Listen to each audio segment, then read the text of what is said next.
E aí, meu adepto do maior navegador português da história, que recebeu a maior homenagem que pode ser, que é levar o nome do maior clube de futebol do mundo como sua maior homenagem. Fala pra mim, você lembra de quando o Vasco estava renovando com o Verratti e a renovação ficou enrolando, o pessoal falando que o Verratti estava querendo receber mais, ele estava mesmo, que tava, poxa, todo aquele processo de renovação demorado, muito parecido com a renovação do Léo Jardim agora. Você lembra disso? E apareceu notícia que o Corinthians queria contratar o Verratti, apareceu notícia que o Fluminense queria contratar o Verratti, e a gente ficou naquela apreensão, pô, será que vai sair? Será que vai acontecer igual aqueles traidores que traíram o Vasco lá atrás? Será que vai ser isso? Fica aí que hoje eu vou te contar uma historinha sobre tudo o que está acontecendo no Vasco desde 2023. Esse é o MSC Vasco. Se você gosta do canal, se você acompanha as análises, deixa seu like, se inscreve, veja se você está inscrito. Provavelmente você não tá e você quer se inscrever no canal, você quer acompanhar o MSC Vasco, porque só tem notícia top, só tem análise profundíssima. E, cara, se inscreve aí, não, de verdade, se inscreve aí, vê se você tá inscrito, confere aí que vai valer a pena, beleza? A sua inscrição e o seu like indica o canal para mais pessoas e faz a mensagem chegar para mais pessoas, beleza? Cara, eu tava fazendo uma análise sobre uma reflexão mais assim, sabe? Sobre essa renovação do Léo Jardim que não sai logo. O Azevedo já deu uma notícia que só falta assinar, o contrato já tá com ele. Mas as outras vezes também estava com ele somente e só faltava ele assinar. Mas eu acho que ele não tinha concordado com os valores ainda. E dessa vez eu acho que ele concordou, né? Que aí avançou a negociação. O contrato já tá com ele, só ele assinar e devolver. Só bater a caneta lá e devolver. O preto no branco que falta, certo? Cara, a negociação da renovação do Verratti no final do ano passado foi igualzinha, lembra?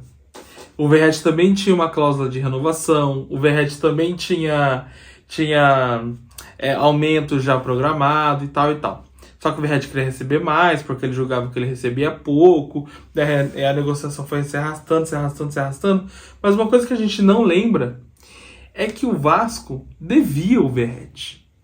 O Vasco tinha dívidas com o Verratti. E muito provavelmente o Vasco tinha dívidas com o empresário do Verratti. E o Vasco, na mesma época, também tinha dívidas com o Payet.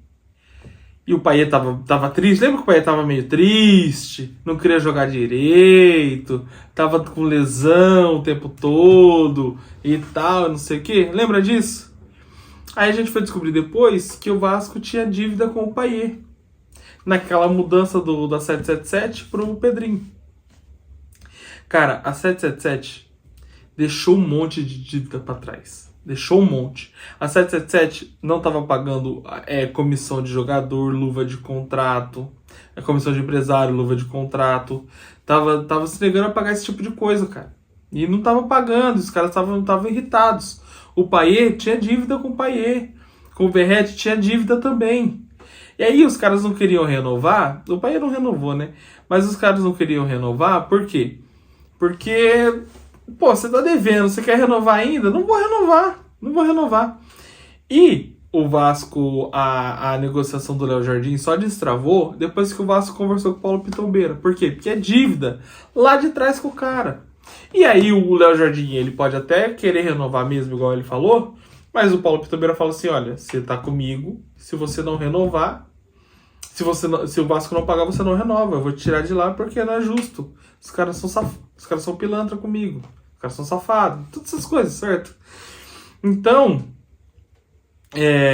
o Vasco ficou numa situação muito complicada quando o Pedrinho assumiu a gestão, porque a 777 deixou um monte de dívida para trás.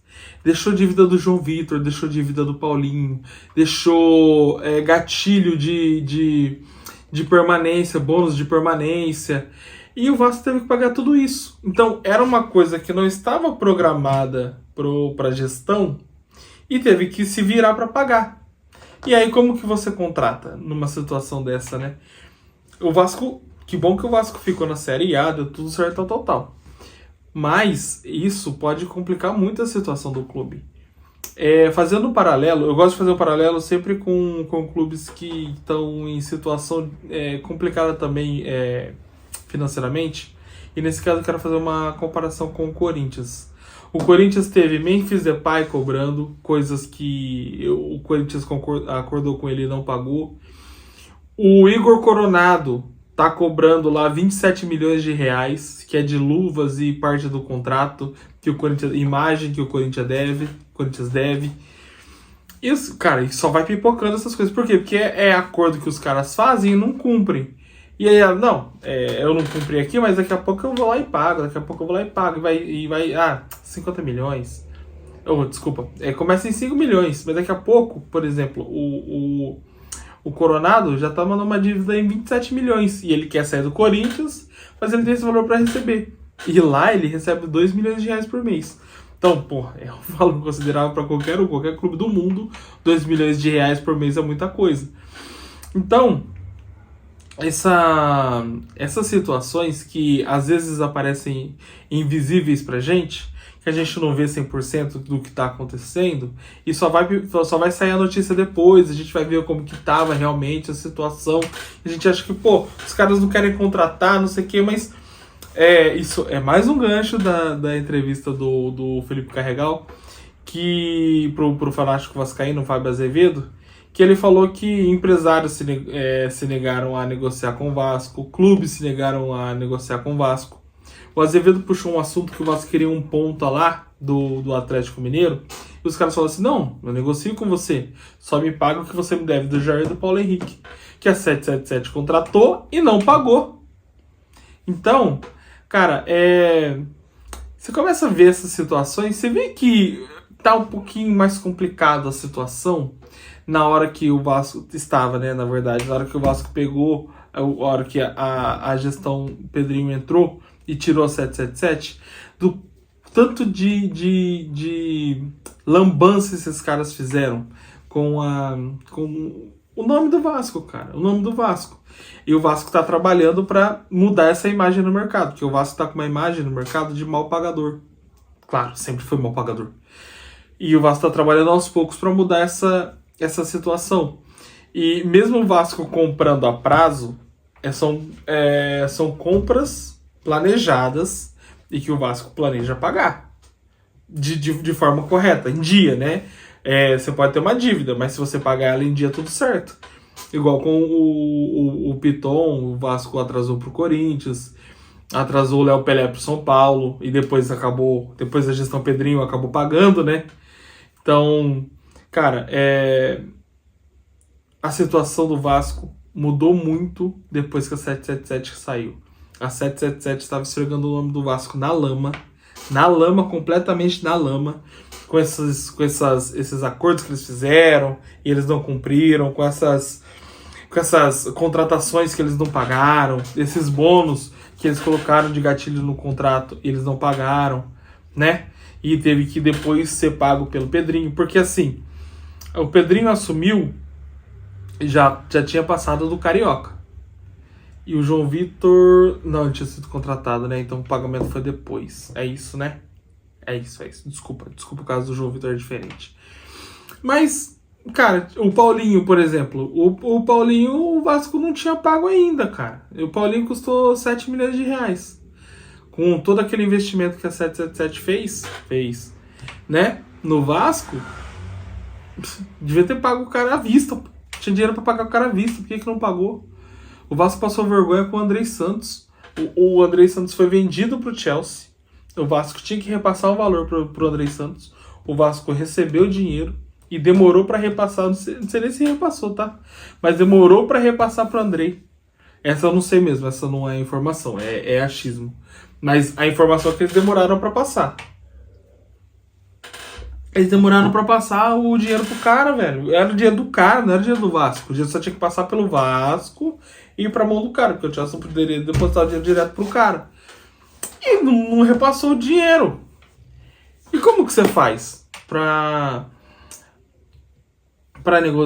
negociar depois um negócio desse? Porque o empresário também fica irritado, entendeu? E aí fica seu nome lá na lama.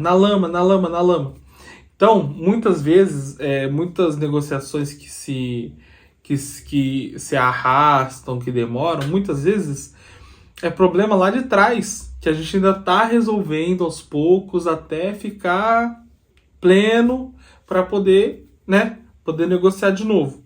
Então, tudo isso que eu puxei para a gente poder trazer para o presente e como que a gente vai fazer essa janela agora. Porque o Vasco está sondando muitos jogadores, o Vasco está indo atrás de muita gente, mas todas essas... Desculpa, a garganta começa a falar muito, a garganta começa a pegar.